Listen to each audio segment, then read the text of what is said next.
సహజంగా మానవులమైన మనకు పాపము అనే పదము చిరాకు, అసహనము, ఆగ్రహం తెప్పించే పదంగా ఉంటుంది.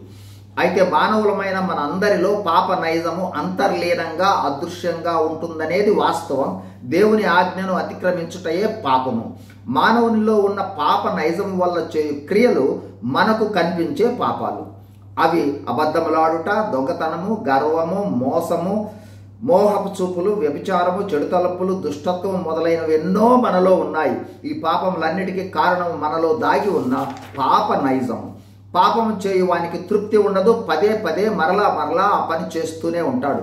పాపము విషవలయము. అంటే పాపము చేసిన వ్యక్తి ఆ పాపమును కప్పిపుచ్చుకొనుటకు మరో పాపము, ఆ తర్వాత మరో పాపము చేస్తూ ఉండి పాప జీవితంలోనే నిరంతరము కొనసాగుట జరుగుతుంది. అంతేకాదు పాపము మానవుణ్ణి అశాంతికి గురి చేస్తుంది. ఈ పాప నైజము, పాప స్వభావమును గుర్తించిన మానవుడు పాపము నుండి విడుదల పొందే ప్రయత్నాలు ప్రారంభిస్తాడు. ఎందుకంటే పాప ఫలితము నరకము, పరలోకము లేదా స్వర్గములోనికి వెళ్ళుటకు పాప క్షమాపణ అవసరం. కాబట్టి పాప క్షమాపణ కోసం రక్తాన్ని, అంటే జంతువుల లేదా పక్షుల రక్తాన్ని ప్రోక్షించు అనుభవంలోనికి వస్తాడు. ఎందుకంటే రక్త ప్రోక్షణ లేకుండా పాప క్షమాపణ కలుగదు కాబట్టి. అయితే ఒక పాపమునకు ఒక బలి అర్పించి రక్త ప్రోక్షణ చేయాలి. మరి మనము రోజులో ఎన్ని పాపాలు చేస్తామో, మానవులందరూ ఎన్ని పాపాలు చేస్తారో అన్ని జంతువులు, పక్షులు కావాలి.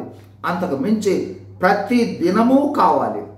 అంతకు మించి వీటి ద్వారా వచ్చు క్షమాపణ ఆ పాపము వరకే సంపూర్ణంగా క్షమాపణ ఉండదు, పాప నైజము మారదు.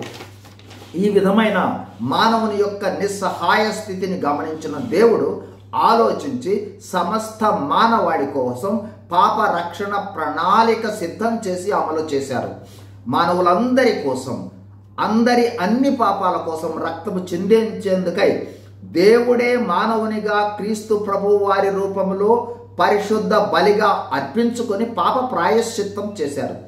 ఆయన రక్తము ఎల్లప్పుడూ అందుబాటులో ఉంటుంది. కేవలము పాప పశ్చాత్తాప అనుభవముతో యేసు ప్రభువును విశ్వసిస్తే దేవుడు పాపములను క్షమించి నీతిమంతులుగా చేసి ఆ దేవుడే పరిశుద్ధాత్మగా మనలో ప్రవేశించి పాప విషవలయాన్ని ఛేదించి పాప నైజము నుండి అధిగమించు శక్తినిచ్చి సహాయం చేసి శాంతి, సంతోష, సమాధానాలు కలిగింపజేసి చివరిగా పరలోక ప్రాప్తిని దయచేస్తాడు.